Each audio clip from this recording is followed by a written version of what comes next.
Hi, in this video we're going to be talking a little bit about peak flow meters. So what is a peak flow meter?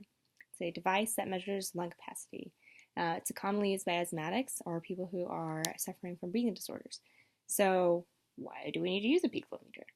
Peak flow meters are really great because they're able to show you how your asthma is being treated, the efficacy of your treatment, signs and symptoms before you have a flare-up, things that you can expect or changes that you can expect that will indicate maybe an asthma attack is just around the corner. And those peak expiratory flow from each time you use the peak flow meter may be a good way for you to have a measurable indication of a respiratory attack happening in the near future.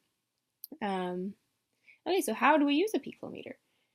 So peak flow meters will often come put together already with the mouthpiece attached to the part that has all of the numbers on it. So once those are attached, if you need to assemble them, do so. Once they're assembled, you're going to move the red marker where it slides up and down where all the numbers are, all the way to the bottom. That is going to move when you blow air into the peak flow meter. So when you're ready to use the device, make sure and take a nice, large, deep breath, and do so standing up if you can. I know in some situations, maybe geriatric patients or if you're disabled, you might not be able to stand up. If you can just stand up, it's going to give you a better peak expiratory flow rate, and you're going to be able to really expand your lungs, get that deep breath.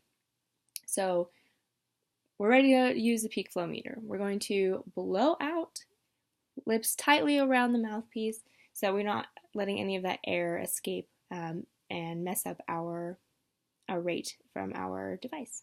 So we're going to blow out as hard as fast as we can, just like we're blowing out birthday candles. That will actually cause that little red marker that we moved to the bottom to move. And you're going to do that 3 times. The highest number that the red marker goes to will be your personal best, and that's going to be the one you're going to want to record.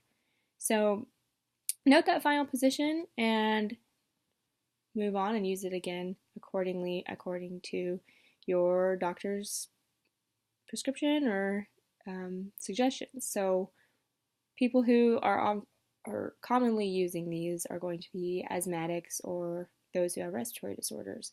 It's a really good idea for asthmatics because like I said, it gives you a measurable record of days preceding an asthma attack, how your peak expiratory flow changed in those times, and symptoms that may have associated with that. If you are writing those down, they can also kind of support your evidence from your peak flow meter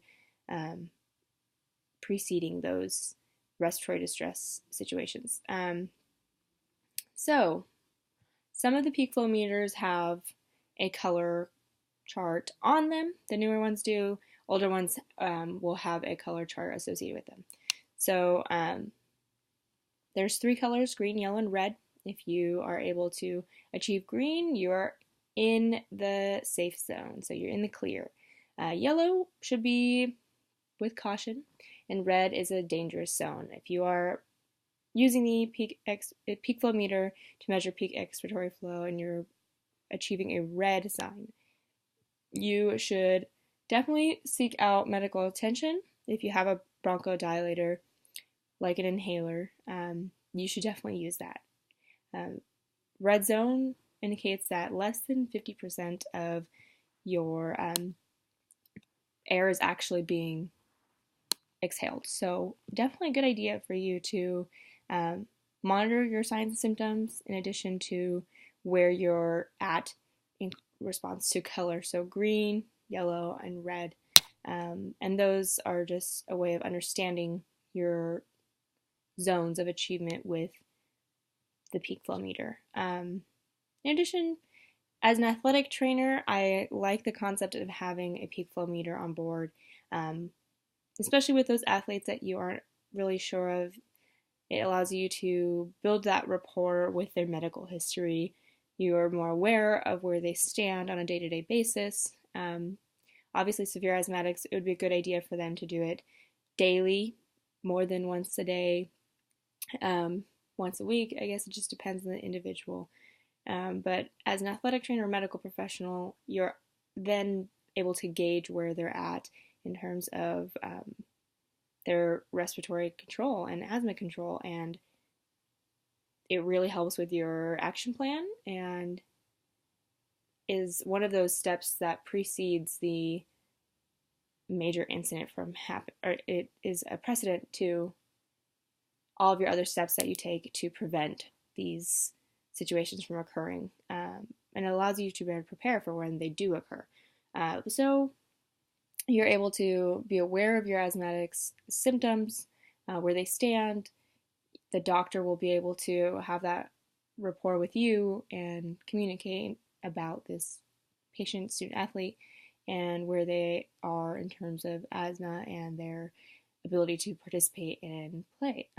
Also, alongside peak flow meter, you and your athlete or you and your patient should really know to stay away from your triggers. If you know what your triggers are, definitely try to avoid them. And that's where you really need to have that communication between the medical professional and the athlete or the patient